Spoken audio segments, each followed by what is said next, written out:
Bismillah, Assalamualaikum warahmatullahi wabarakatuh. Bagaimana kabar kalian anak-anak? Semoga kalian senantiasa sehat dan dalam lindungan Allah Subhanahu wa taala.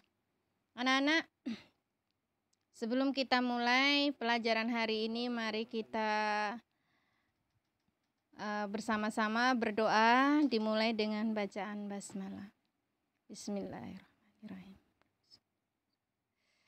Anak-anak, hari ini kita akan belajar menentukan ide pokok teks. Menentukan ide pokok teks. Minggu kemarin kita sudah belajar tentang kalimat utama, jenis-jenis kalimat utama berdasarkan letaknya, sampai dengan jenis-jenis paragraf. Ya, sekarang kita akan belajar menentukan ide pokok teks. Apa itu ide pokok teks? Ide pokok adalah pokok permasalahan dalam suatu teks. Ide pokok berbeda dengan kalimat utama. Berdasarkan bentuknya, kalimat utama selalu berbentuk kalimat. Sedangkan ide pokok tidak selalu berbentuk kalimat. Ide pokok biasanya merupakan inti dari kalimat utama. Jadi kalau kalian menemukan satu paragraf atau teks atau bacaan, kalian sudah bisa menentukan kalimat utamanya, maka insya Allah akan lebih mudah mencari ide pokok kalimat tersebut. Ya. Oke, kemudian langkah-langkah untuk menentukan ide pokok dapat dilakukan sebagai berikut. Jadi yang pertama, membaca teks secara utuh dengan seksama. Yang kedua, memahami topik atau tema teks tersebut. Yang ketiga, memahami isi dan hubungan antar kalimat dalam setiap paragraf. Yang keempat, menentukan kalimat utama pada setiap paragraf. Yang kelima, mencatat hal-hal penting dalam setiap paragraf.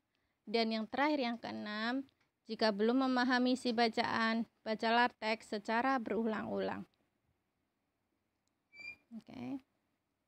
Selanjutnya, Ustazah punya contoh, ya, satu contoh teks di sini.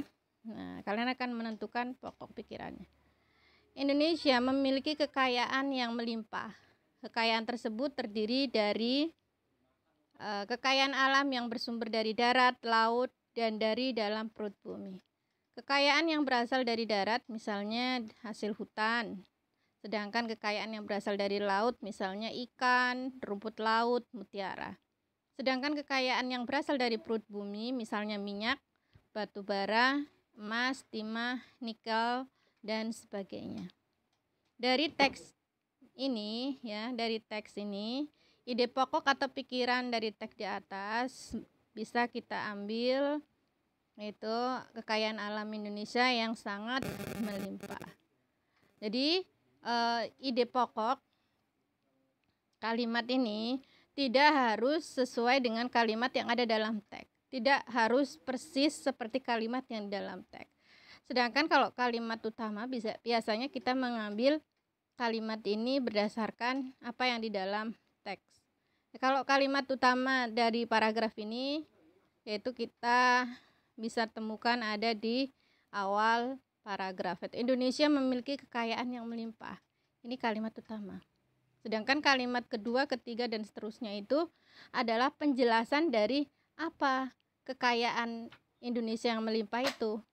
Ini ya disebutkan, ini namanya kalimat penjelas. Maaf. Kekayaan tersebut terdiri kekayaan alam yang bersumber dari laut, dari dalam bumi, dan dari perut bumi. Kemudian kalimat selanjutnya diberikan contohnya. Kekayaan yang berasal dari darat apa, kekayaan yang berasal dari laut apa, kemudian kekayaan yang berasal dari perut bumi itu contohnya apa. Jadi pertama, kalau kita sudah bisa menemukan kalimat utamanya ini ya di awal paragraf, maka kita akan lebih mudah lagi menemukan ide pokoknya. Dan ide pokok itu tidak harus persis kalimatnya dengan isi teks. Oke, selanjutnya ya, kita akan membahas tentang membuat simpulan suatu teks. Apa itu simpulan? Simpulan adalah inti pembicaraan dalam suatu teks. Langkah-langkah membuat simpulan, yang pertama membaca dengan seksama, kedua memahami topik, dan yang ketiga menemukan ide pokok setiap paragraf, dan yang terakhir mencatat informasi penting dalam teks tersebut. Contoh, teks ini sudah Ustadzah sampaikan di pertemuan kita sebelumnya, yaitu tentang wayang bambu. Tapi Ustadzah akan bacakan kembali ya. Wayang bambu merupakan salah satu jenis kesenian yang cukup langka. Kesenian ini berkembang di daerah Bogor, tepatnya di Kampung Cijahe, Jawa Barat. Kesenian wayang bambu ini awalnya dikembangkan oleh Ki Drajat yang merupakan pembuat dalang wayang bambu. Sesuai namanya, wayang bambu terbuat dari bambu, khususnya bagian dalam bambu. Ya. Kalian baca berulang-ulang setiap kalimatnya, kemudian buat simpulan dari teks ini. Berdasarkan teks yang sudah Ustadzah bacakan ini, maka kita bisa mengambil kesimpulan. Ya. Kesenian wayang bambu merupakan salah satu kesenian tradisional yang berasal dari Jawa Barat yang sudah cukup langka sehingga keberadaannya perlu dilestarikan. Ya, jadi kalian mengambil kesimpulan ini juga dengan kalimat kalian sendiri, ya. Tidak harus menggunakan kalimat yang sama persis yang ada di paragraf.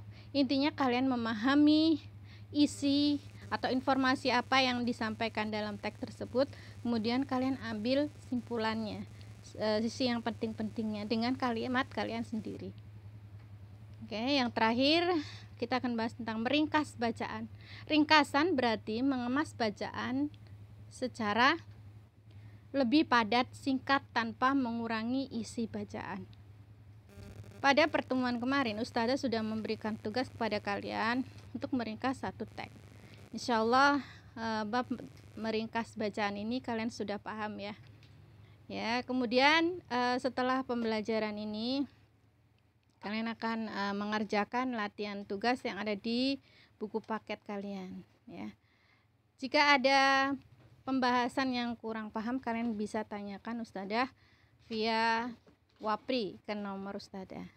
Sekian, terima kasih. Assalamualaikum warahmatullahi wabarakatuh.